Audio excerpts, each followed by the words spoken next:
मराठा समाजाला ओबीसी प्रवर्गातून आरक्षण मिळावं यासाठी बार्शीतील एका मराठा बांधवाने बार्शी ते दिल्ली सायकल यात्रेला सुरुवात केली। बंडू लोकरे असे या तरुणाचं नाव आहे। मराठा आंदोलक मनोज जरांगे पाटील यांच्या समर्थनार्थ बंडू लोकरे यांनी बार्शी ते दिल्ली पर्यंत संघर्ष यात्रा सुरू केली आहे। बार्शीतील छत्रपती शिवाजी महाराजांना अभिवादन करून बंडू लोकरे यांनी सायकल यात्रेची सुरुवात केली। या सायकलवर दोन्ही बाजूने मराठा आरक्षणाचे बोर्ड लावण्यात आले। गरजवंत मराठ्यांना आरक्षण देण्याची मागणी त्यांनी केली आहे। ते दिल्लीत राष्ट्रपती आणि पंतप्रधान यांची भेट घेऊन मराठा आरक्षणासंदर्भात निवेदन देणार आहेत। मराठा बांधवांकडून बंडू लोकरे यांचे जोरदार स्वागत करून बार्शी ते दिल्ली पर्यंत त्यांच्या प्रवासाला शुभेच्छा त्यांनी दिल्या आहेत। बार्शी ते दिल्ली हा साधारण 1600 किलोमीटरचा प्रवास सायकलवरून लोकरे करणार आहेत। त्यासाठी त्यांना 20 ते 25 दिवसांचा कालावधी लागणार आहे।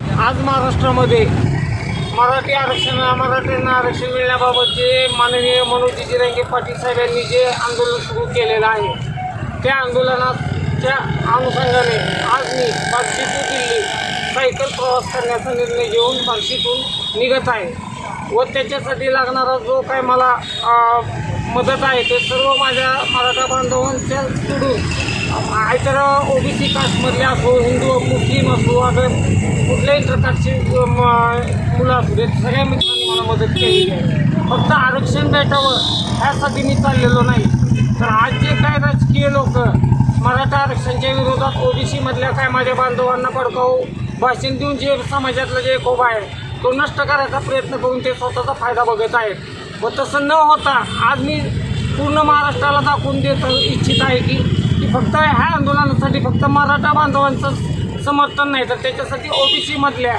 मुस्लिम जय भीमवाले परत मातंग समाजाचे सगळे दलित बांधव आज माझ्याबरोबर आहेत, माझ्यासोबत आहेत व माझ्या खांद्याला खांदा लावून माझ्या सायकलीच्या तयारीपासून ते जायच्या तयारीपर्यंत त्यांनी स्वतःहून मला मदत केलेली आहे। तरी मी सर्व महाराष्ट्रातल्या सर्व बांधवांना सांगतोय की कुठल्याही प्रकारचे कोणाचं भाषण ऐकून वगैरे एकमेकाच्या जातीवर आक्षेप करू नका, बोट दाखवू नका। माझा फक्त सर्वात मोठा हाच हेतू आहे। हा तुमचा हा जो प्रवास आहे हा किती दिवसांचा प्रवास असणार आहे? सर्वसाधारण 30 ते 25 दिवसाचा असेल। तिथं दिल्लीमध्ये गेल्यानंतर नेमकी कुणाची भेट घेणार आहात? दिल्लीमध्ये जाऊन मी माननीय भारताचे राष्ट्रपती व माननीय मुख्यमंत्री पंतप्रधान यांची भेट घेणार आहे व त्यांना मराठा आरक्षण संदर्भात निवेदन देणार आहे। आणि मला पण आशा आहे की मोदी सरकारकडे नाही हे आमचं आरक्षण मिळण्याचं काम होऊ शकतं। ताज्या बातम्या पाहण्यासाठी प्राईम महाराष्ट्र न्यूज चॅनलला सबस्क्राईब करा।